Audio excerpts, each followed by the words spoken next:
Hey guys, sorry, I don't quite know what happened there. I got booted out and said the meeting has ended. I got the Looks exact same message. I just rebooted back up. okay. Let's see. Okay, so Reginald's coming back in.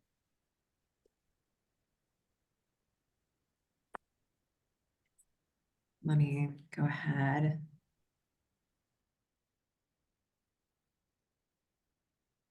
Hey, Reginald, I don't quite know. We all got the message saying the meeting has been ended. Let me text David.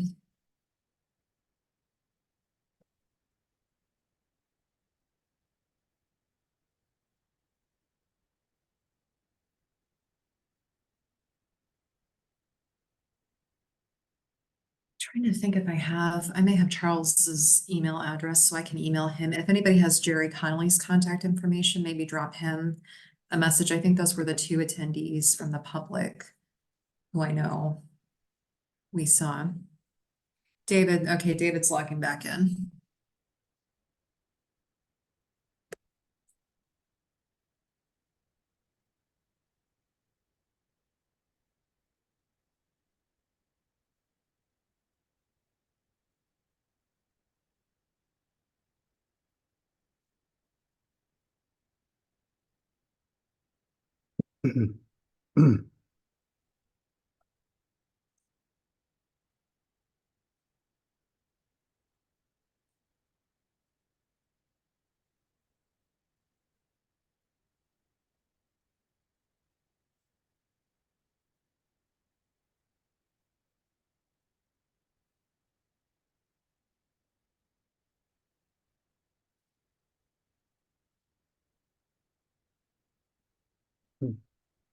Okay, I've just sent Charles an email, so hopefully he can join us back in. Okay.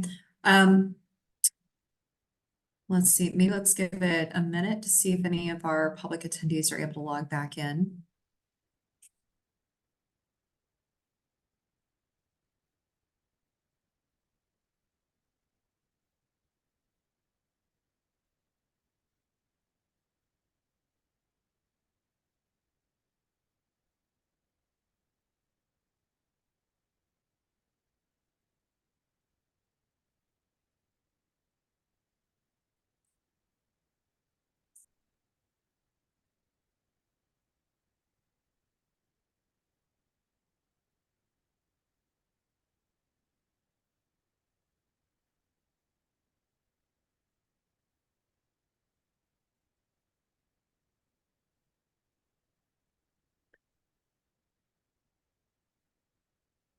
Okay, looks like we have Jerry Connolly. We've got another member of the public named Johnny.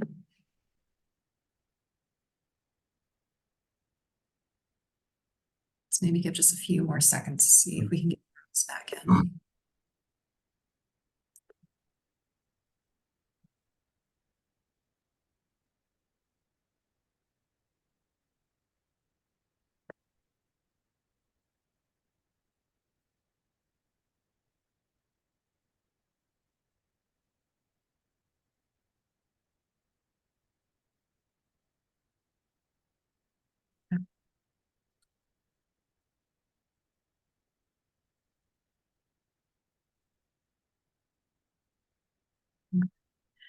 I say let's go ahead and get back started then, Rich, if you don't mind picking up where you left off.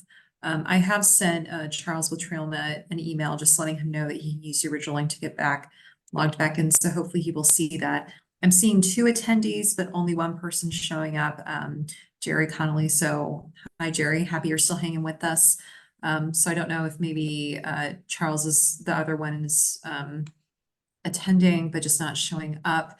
But Rich, I would say go ahead and get started, just back where you were, and hopefully we won't get booted again.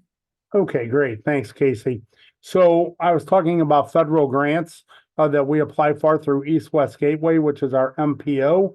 Those are STPS, TAP, CMAQ grants, and other grants that the Biden infrastructure grants that came out. And actually, a number of them continue to come out, and we apply for them. So they are 80% federally funded, 20% local match share. So literally, we always apply for grants because 20 cents on a dollar gets us 80 cents of federal funding. So all of our bridges are built that way in many streets. And we have an extremely good track record of receiving federal grants for the projects that I just mentioned, as well as bridges, streets, signal interconnect projects throughout the city. This does include the preparation of the grant applications, the grant compliance documentation, all the design work and submittals that are very extensive for getting these grants and being reimbursed for them, and the documentation during the construction of the actual project. And then we also apply for grant opportunities with SLDC. Right now, we're working on a major RAISE grant application, which is a $32 million project for Cass Avenue, which is around the NGA improvements. So I think that is a pretty good introduction. I want to just stop and say, what questions do you people have for me? Hi, Rich. You said that the Board of Alders, they each get 850,000 for their awards, Approximately. Yes, sir. approximately. So that's about 11.9 million, if my math is right. Approximately. Yeah, the financial coach is asking the Right. engineer a math question. Right. Lovely. No, you're doing good. That's about right. Okay. And so those monies are allocated for projects in their respective wards. That's correct. And you said that they can bank that. So could you give us can you give me just like just a little bit of understanding, like what I mean by banking that? Like do Right. they use, is that money that's just held just for only projects? I mean, just want to get an idea of that. So them spending the money is completely up to them. And so what I mean by banking is there's no moratorium that says they have to spend so much, per year. And there's no amount that they can't save where they lose it. So, there's no limit to say if they did no projects for 2 years, it would be 1.6 million, or 3 years, 2.4 million, whatever the case may be. They are not required to spend that money. It is particularly up to them of how they want to allocate it. Now, again, if we have a bridge project in their ward and capital does not come up with the local match share, and I don't have any funding for that type of work, we will ask them if they would like to sponsor the local match share. And many times they do that. And many times a street project will go through multiple wards. So we'll divide it up by miles of street and how much is in each ward and give them a percentage, and multiple alders will step up and fund that. But literally, if an alder person was elected and they decided, I don't want to spend $1 over the next term, there's nothing that enforces them to do that. So basically, theoretically, they can just stack, and if they're reelected, they can stack as much as. That's correct. Okay. That's correct.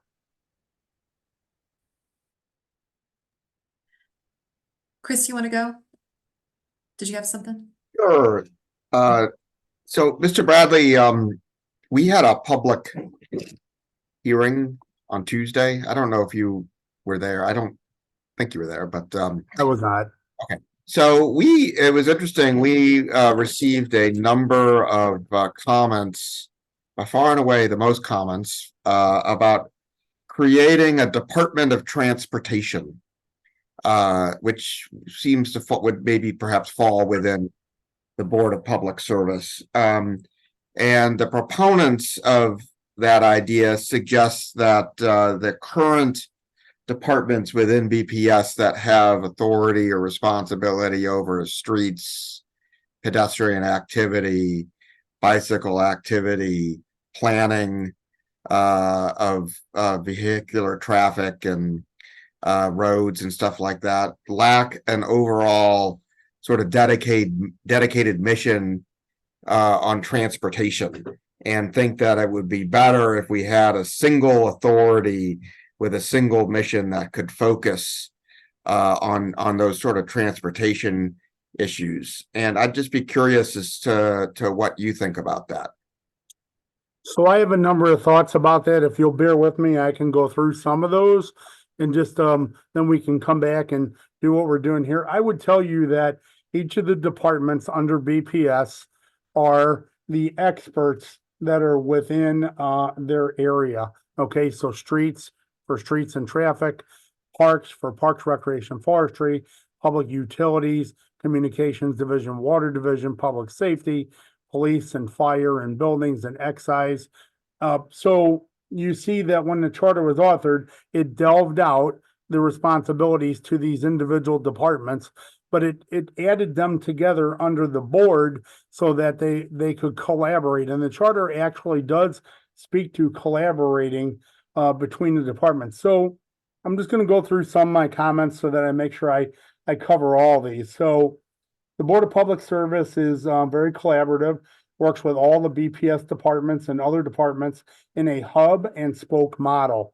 And so with BPS being the hub for engineering, planning, design and construction and contracting, which is the solicitation, receiving statements of qualifications, selection committees for PSAs, which are professional service agreements, and all the processes related to bidding and construction for all major capital improvements projects and for federal grants projects, as I talked about. So the street department, some of the projects that the BPS would assist them with would be bridges, major road construction. Currently today, we're working on the Compton Avenue. I'll give you a couple examples. Compton Avenue Bridge, Jefferson Avenue 22nd Street corridor, traffic signal interconnect projects. Public safety, we're working on the designing of a $50 million public safety answering point. And I already mentioned the jail project, police stations, fire stations, and even a public warning system with SEMA for storms and so forth.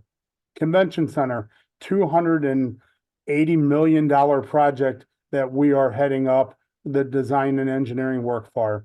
Ward capital projects, we work with the alderpersons.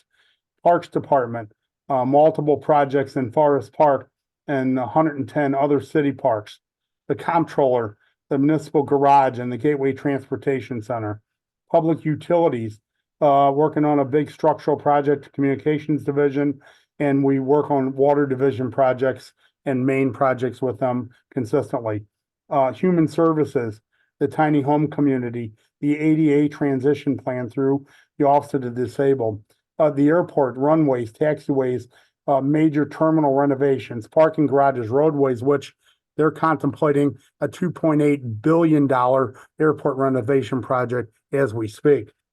So BPS does not simply work with streets and transportation. We work with a lot of the other departments on related projects, and the city BPS performs citywide engineering, planning, design, and construction, as well as all the associated contracting. So on transportation related projects, the street department is in charge of those projects. Okay, let me be really clear about that.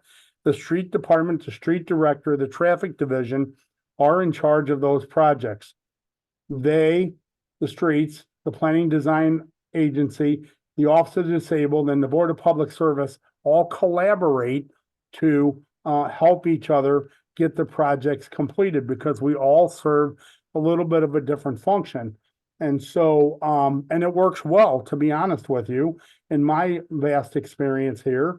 And I believe that everybody collaborates and we work together and we get projects that are completed and they follow the proper processes. So the city has a complete streets ordinance and every project is looked at with that in mind. So complete streets means it meets every form of transportation from pedestrian to bicycle to buses to cars, anything that would be within a street. We have to consider on every project that we do, and particularly the streets projects, to make sure that we are including all those forms of transportation. The city has a complete streets committee, which is comprised of BPS, PDA, the Office of Disabled, police, and the fire department. And we meet quarterly to make sure that we're doing everything that is complete streets related. Transportation departments do not and I will underline that, include police and fire by any stretch of the imagination, because the public safety director sits on the Board of Public Service. Police and fire are included in all of our discussions, so it's very collaborative. There's a high level of communication between all the BPS departments and divisions at all times because we all work together and rely on each other. The BPS project manager, the chief of design, the chief of construction provide monthly reports and weekly updates to all of our partners on every project we're doing.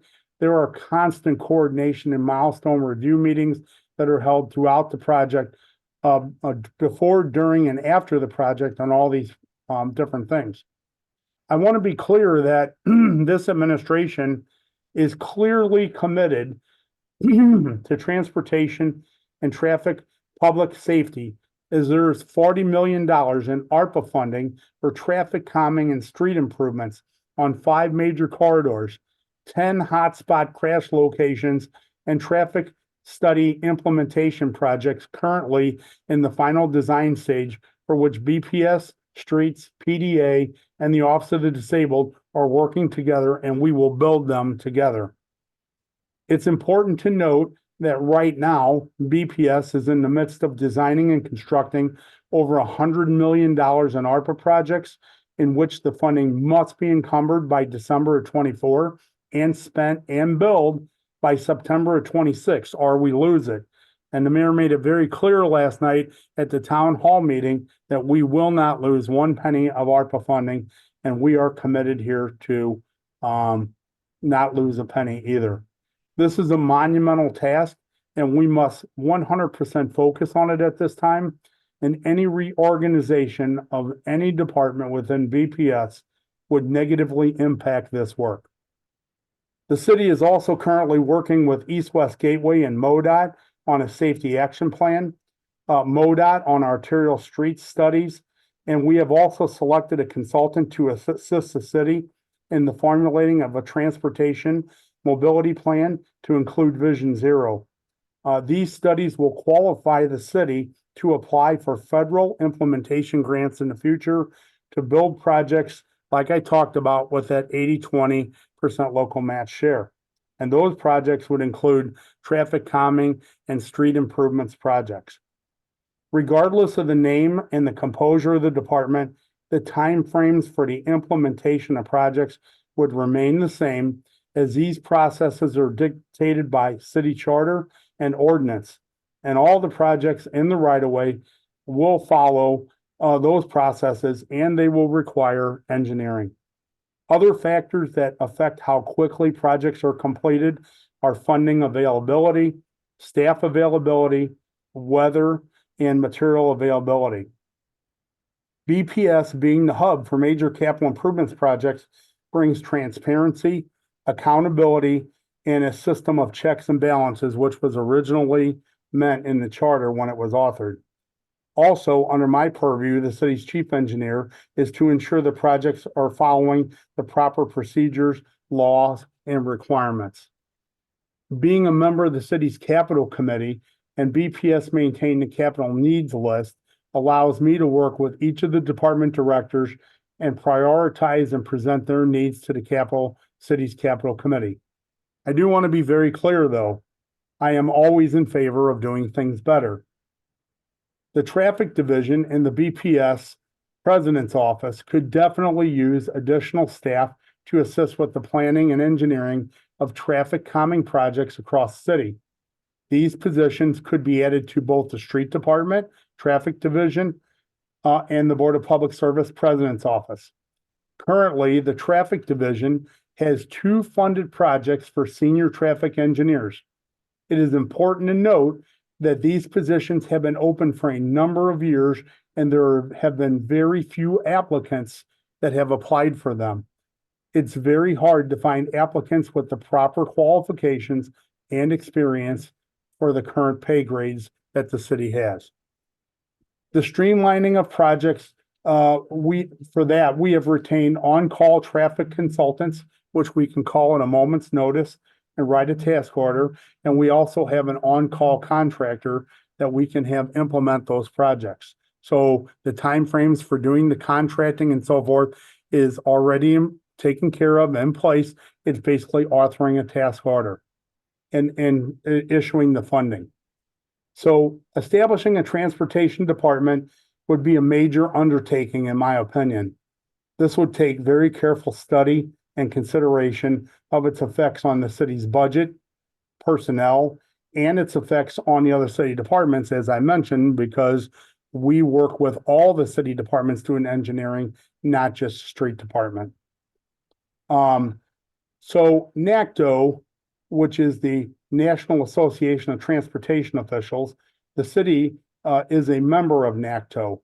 And so NACTO puts out a lot of guidance for the 99 cities that are members of it across North America. But it's important to understand that NACTO is a membership organization. It's a recommending organization. It's a guiding organization, but it is absolutely not a governing organization. So it does not make policy and rules that we have to live by. They are suggestions to do things better if appropriate. NACTO notes that a transportation requires reliable and recurring funding and finite resources.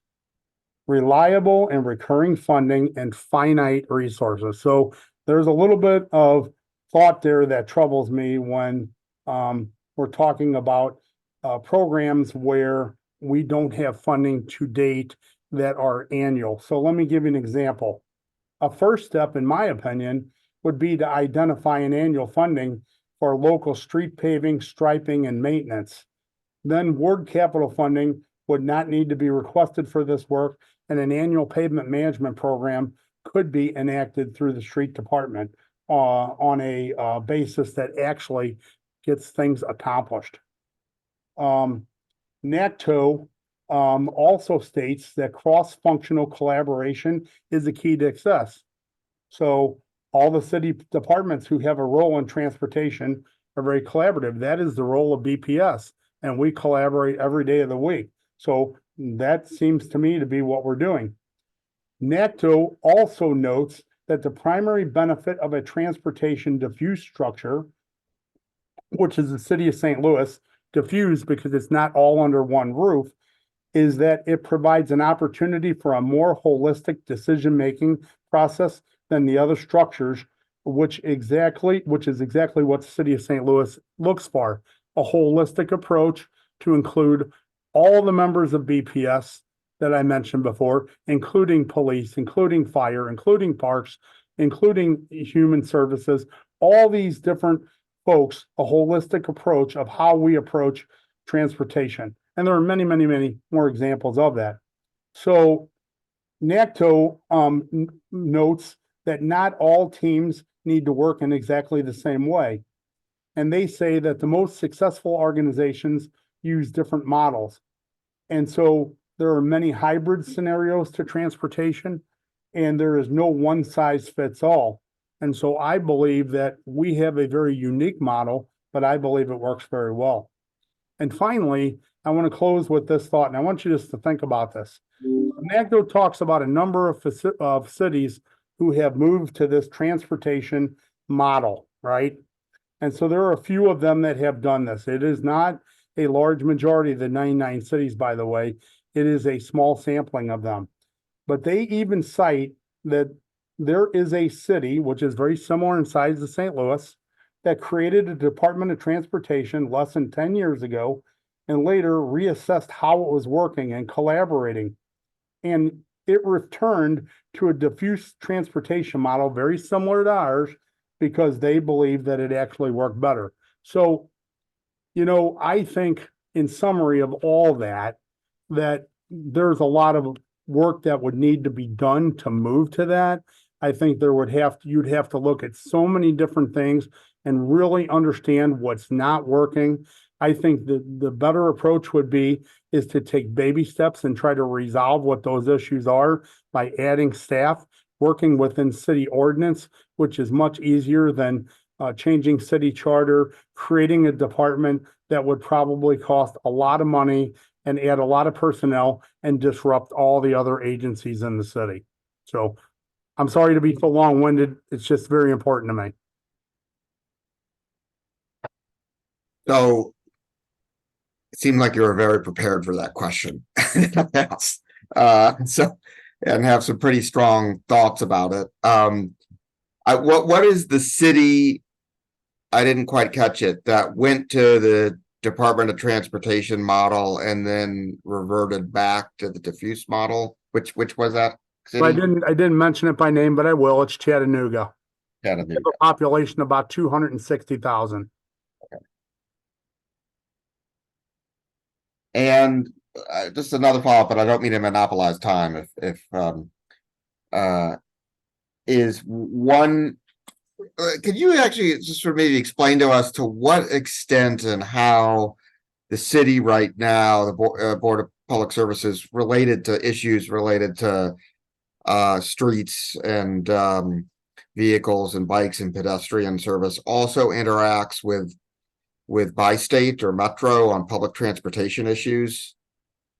So basically what happens is, and this is going to be a multi-part answer, is again, the street department is the expert on transportation issues. The traffic commissioner is a PTOE, which is a professional traffic operations engineer, besides being a registered professional engineer. So, he understands the operations of the streets, works for the street director, who is also an engineer. And so they head up what happens on the streets. Where we interface with them is on engineering of major capital improvements projects. And so, if a bridge needs to be replaced, my staff does annual bridge evaluations, biannually on most, but annually on some of our 74 bridges. If a bridge comes up for replacement, street department knows that along with us, and we collaboratively apply for a grant to replace it. We handle the design, the construction, collaboratively along with the street department staff. On a day-to-day basis, the street department handles, everything in the public right of way, which is back of sidewalk to back of sidewalk. The only time that the Board of Public Service typically would do something in the right of way besides capital projects is if an alderman wants to spend their ward capital funds to do sidewalk or a median or something along those lines. And in all those cases, it's collaboratively vetted with the street department before we do it. I mean, we don't just say an alderman wants to spend the money, so we're going to go in a park and do something. We would have meetings with all those departments and make sure that they are in agreement with what the alderman is proposing. So streets does, maintenance. They do all the maintenance that comes day to day in the street, painting, striping, paving, patching potholes, fixing curbs, traffic signals, timing, any of those type of items that are there at all. Now, when it comes down to interfacing with bi-state, metro, that's a little bit different. The street department, and my staff, and PDA, we all interface with them for different aspects of it together. It's collaborative. So if, they want to replace a bus shelter and it's simply a bus shelter and it doesn't affect anything else, then generally we're all in the conversation, but the street department handles that. The street department director has control of the right of way by the city charter. And so anything that happens in that right of way is her decision, not mine. So did that answer that question? Yeah, that helps. That helps. Thank you. So I won't monopolize your time anymore. I know the other commissioners might have some questions too. Thanks so much, Mr. Bradley, for the detailed answers that you've given and the information about how BPS works. I have a follow-up question on the transportation department aspect. Like Commissioner Grant mentioned, it's been one of the largest areas of input. And I wanted to ask another question. I definitely appreciate and understand your answer about the coordination and collaboration processes that exist today to deal with those variety of issues or needs. I think part of what I'm understanding the recommendation about is more similar to how the Department of Public Safety works. that it's more of a structural interest that, okay, like public safety is a major area of public service and a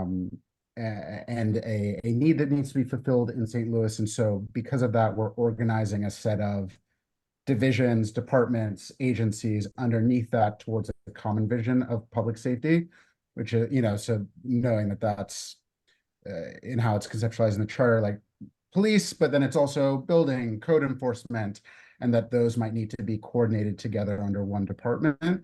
So if I understand the arguments that some of these citizens are making, they're saying that there's a need for a set of these agencies to be organized around a common purpose around transportation, and that might be different than what was originally conceptualized in the charter.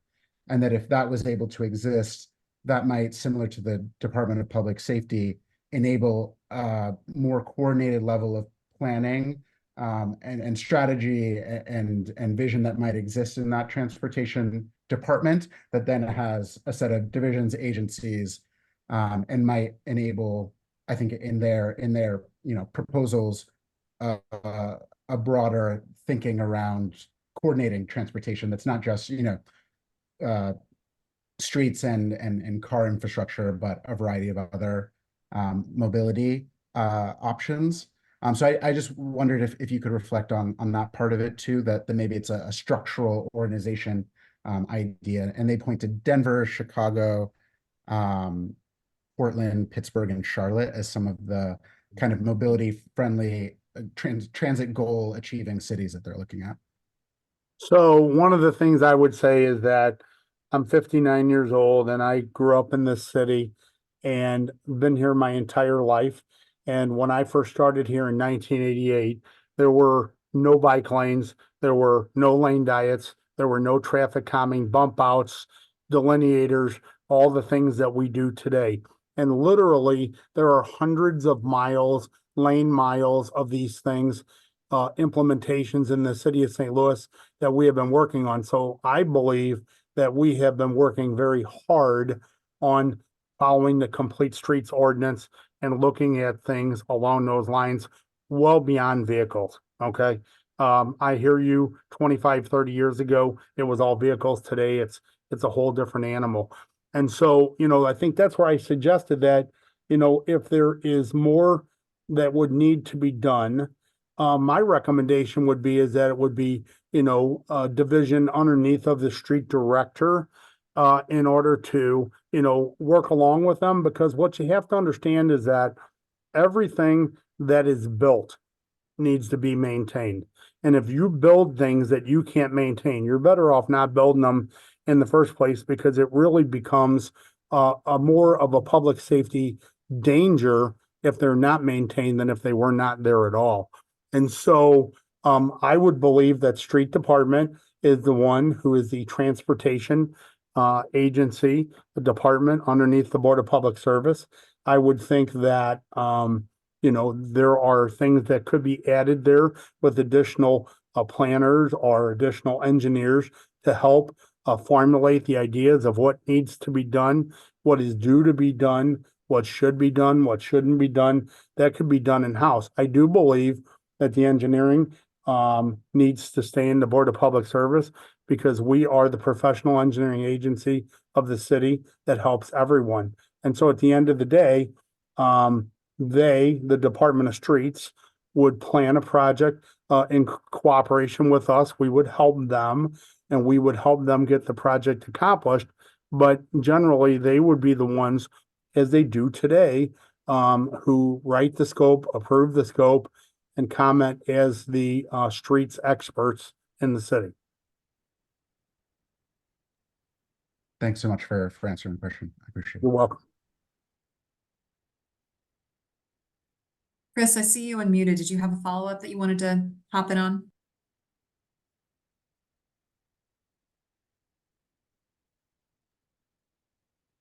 He may have the volume down. Chris, did you have a follow-up that you wanted to ask? I saw that you unmuted. No. I want to be respectful of everyone's time. We scheduled for an hour, so we're almost up to that point. And I don't know if we have any public comment. I actually have some comments about the charter. Do we have a few seconds to go through those? Yeah, absolutely. Yeah. Okay, so these are pretty straightforward things that noting Article 13 of the city charter for the Board of Public Service, Section 1, under creation and composition. There are references to welfare and hospitals. As I mentioned in my presentation, those are no longer the proper names. Those should be dropped. In Section 3, it talks about any member of the Board of Public Service may designate an officer in the department to act as his deputy. I would change that officer to employee because there are no officers in our departments. Section 10, under the same article, powers and duties of the Department of Public Utilities. He shall have charge and supervision of the city lighting, municipal electric plants, and electrical equipment in city buildings. That today, the actual should be omitted because today the street lighting is handled by the street department and the electrical equipment in city buildings is handled by facilities management. And Casey, I can get you all these so you can Share with the handle rest of in the written members. format. Yeah, that'd be great. Article 22, Public Works Improvements, how contracts are to be let. Section 4, it talks about advertising bids in papers and city publishing 3 times. The city may want to consider an opportunity to modify how bids are advertised, not rely on newspapers and advertisements, simply because today we advertise on websites and in plan rooms and in many of the places. And these advertisements do cost the city thousands of dollars to do. They're very, very expensive. So I would like to think about that. Also underneath of the same article, same section, there's a portion that talks about said board shall let work by contract to the lowest responsible bidder on plans and specifications finally adopted except as otherwise provided, first requiring a bond and being approved by the comptroller. What I would like to add to that is that today that refers to design bid build process, which we have used. I would like to add a sentence at the end of that says the president of the Board of Public Service shall have the discretion to employ alternative and acceptable industry standard project delivery methods for project contracting on technically challenging projects. Example, design build, construction manager at risk, all the things that are industry standards that help projects to come in on time, on budget, and take a lot of the responsibility off of the city and put it onto the contracting firm. Mr. Bradley, just on that, would that change? You're not proposing then that changing the lowest responsible bidder requirement, would you? No, I think that's there too, because many of our projects, we would do that. But the CMAR, for example, and design build, there are state law that surrounds those. And I don't have the RSMOs handy in front of me, but you can read about how that works. And so, for example, what happens with construction manager at risk is you would select them on qualifications like you do a consultant. They would then be charged to hire all the subcontractors meeting all of our ordinance criteria for MW and all the local and all the things we do. And then they would work with the architect or the engineering firm to come up with a proposal. So while they're doing that, we would pay them an hourly rate. And then they would come up with a proposal of cost of guaranteed maximum price or GMP.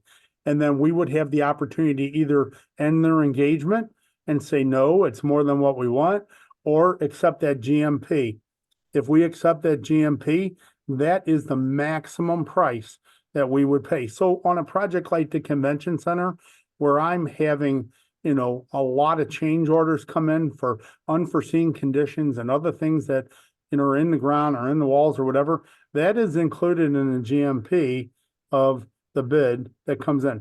With a $2.8 billion airport project coming forward, I think it'll be very, very important that we are allowed to use alternative methods as opposed to the traditional design bid build. Now, very small projects that we do around the city, sidewalk, streets, parks, all the things we do every day.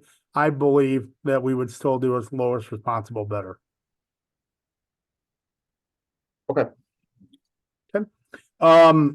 Are we also looking at provisions of the code? Is that part of this as well? It No. is, No, just the okay. charter. All right, so, I have some code things that are on here as well, like electronic bidding and things that today, you know, people don't actually drop paper bids.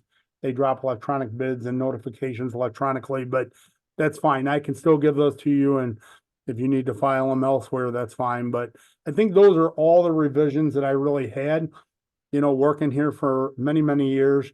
We know the city charter very well. We know how to, you know, utilize the city charter, and, you know, it works.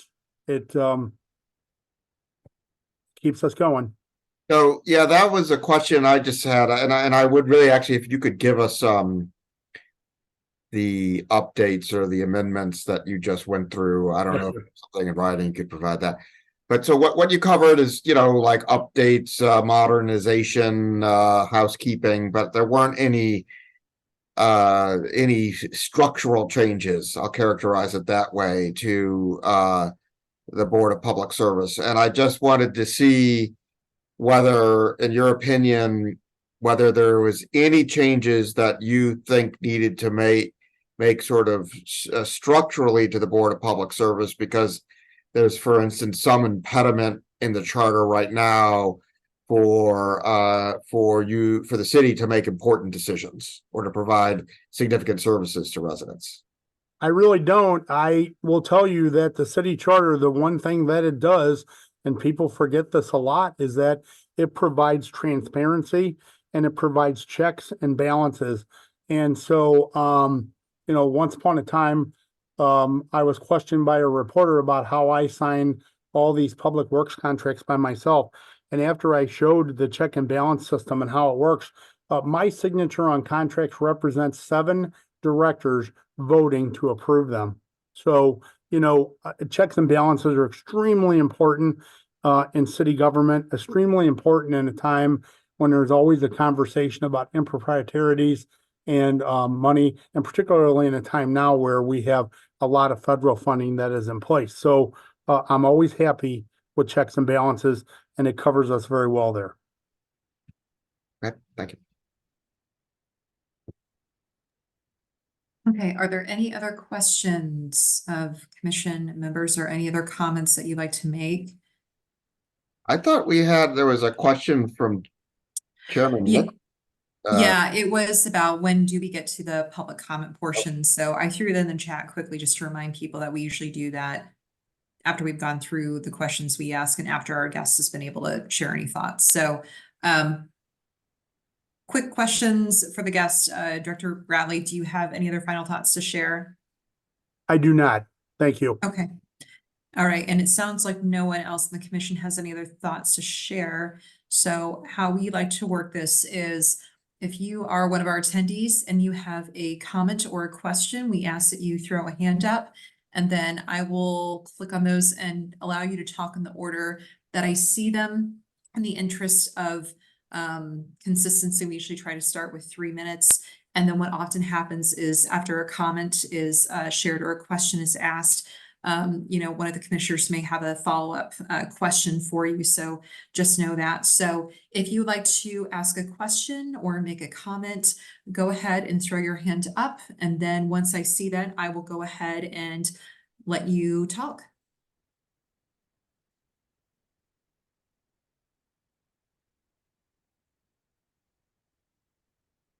Okay. I believe the first person I saw was our commission chair who's joined us, Dr. Jasmine Nolan Eccles. I'm going to go ahead and move you over. Let's see, I'm going to ask to unmute you.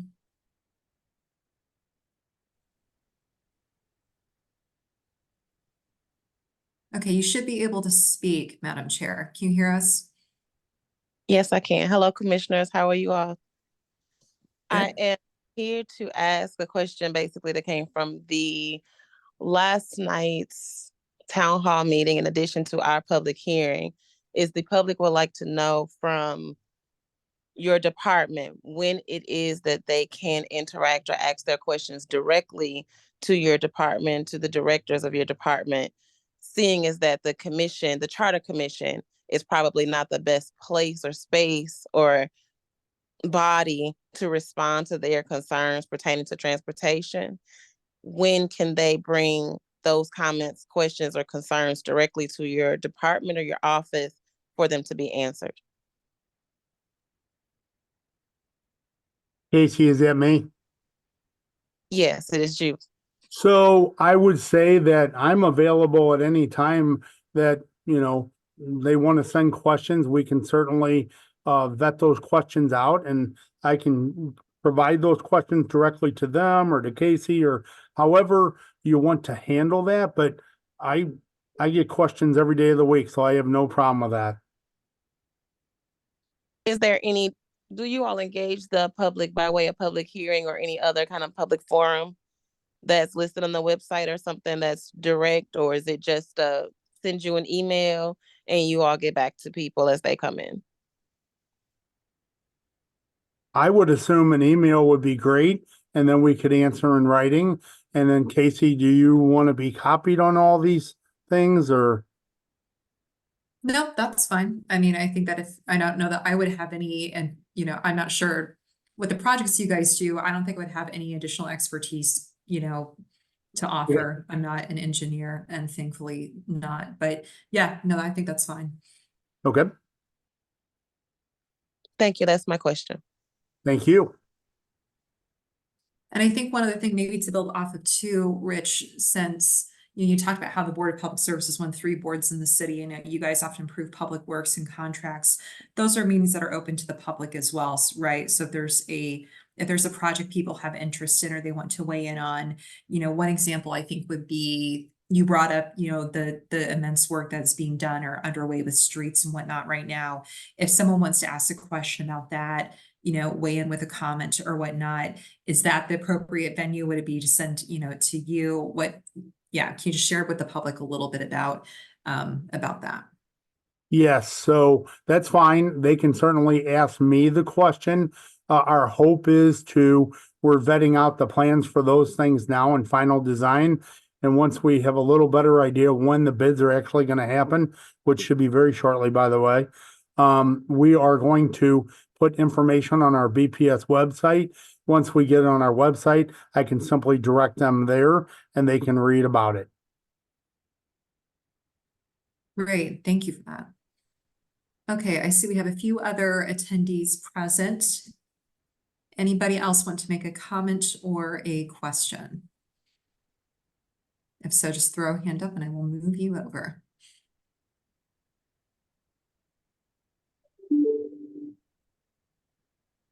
Okay, I am not seeing any. Final call for members here tonight of the commission. Any other comments or questions for BPS President Rich Bradley while we have him? Go ahead, David. Sorry. There was in the model charter from the forgive me, I'm forgetting the name of the municipal league. Is that right? They talk about opportunities and charters around having an engagement function within an agency in government. Some of them have them within their equivalent of the set of departments that are in a BPS. Some of them put them more as like an office that's under the purview of the mayor. And so I was wondering if you just had any thoughts about that. So can you expound just a little bit? I don't understand exactly what your question is. Yes, apologies. Seeing kind of democracy and community voice and community engagement as a core function of government, which of course happens sometimes through commissions and other councils that exist. But there's some movement that the Municipal League has been talking about as charters are getting revised, that's a function that exists across government, but it's a new innovation that there might be a office or agency that helps provide greater standards or resources to directors that may be seeking to engagement, or helps, set certain standards that exist across a city government. So I was just wondering if you'd heard anything like that, and if so, if you think that's more would be an office under the mayor's office or more under BPS. Yep. So I think what I would just say to that is we really don't have a formal office that I'm aware of that does that, but we meet with, depending on what the topic is, we meet with advocacy groups all through St. Louis. We hold public hearings. We meet with our alderpersons. We do town hall meetings. We do neighborhood meetings. We do all kind of things with the media. So I think we're always trying to be very transparent in our delivery. As far as, things coming back, again, the advocacy groups come back with comments on many, many occasions and tell us things that they would like to see. Obviously, we do some things. We don't always do everything. It's just not the way it works. A lot of it depends on available budget, depends on resources, depends on personnel. So, I have no issue with if somebody has a suggestion on how to do something better. I'm always amount of ears to listen and then at least sit down with people and explain to them, well, here's what we can do. And I always like to start off with, here's what we can do, not what we can't do. And if we can't do something, try to explain why that is, or maybe look into seeing why we couldn't do it, But I'm not familiar with an office that particularly does it. I think the mayor's press secretary handles a lot of the communications department. The mayor's office handles a lot of the comments from the public on the outside. They talk with us multiple times during the week, particularly comments or questions or whatever from anyone. So, I mean, again, we're always very transparent in our delivery. And if there's something we can do better with that, I'm open to the suggestion. Thanks for the answer. I appreciate it. Okay, is there anything else anybody wants to bring up? Okay, thank you so much for your time tonight, Rich. We really appreciate it. And thank you everyone for rolling with and through the odd snafu where we all got booted out. I think that's a first for us. So, but happy that we were able to all regroup quickly. And thank you especially to our attendees for sticking with us tonight and being present throughout all of this. I think you all know how to reach us at this point, email and otherwise. So please feel free to follow up with us if you guys have any thoughts, comments, questions about this. And I believe that our next meeting of the Charter Commission, just to get it on everyone's radar who's here, we have an in-person on Monday, January 29th at 4:30 p.m. The location is the Kennedy Hearing Room in City Hall. I believe it will also be live streamed as well if you cannot attend in person. And we have, that's in partnership with SLACO, the League of Women Voters, and one other organization, I can't remember the other organization, but it will be in conjunction with them. So just getting that on everyone's radar so we're all aware. It's Monday, January 29th at 4:30 p.m. virtual as well as in the Kennedy Hearing Room in City Hall. Okay, Rich, thank you so much. And again, if you could share the recommendations, I'll make sure that I get those sent out to this working group promptly so we can add it to our list. We've got a spreadsheet going of thoughts, and that'll be helpful to have those sites that you put together on that too. Okay, all right, everybody, have a good night.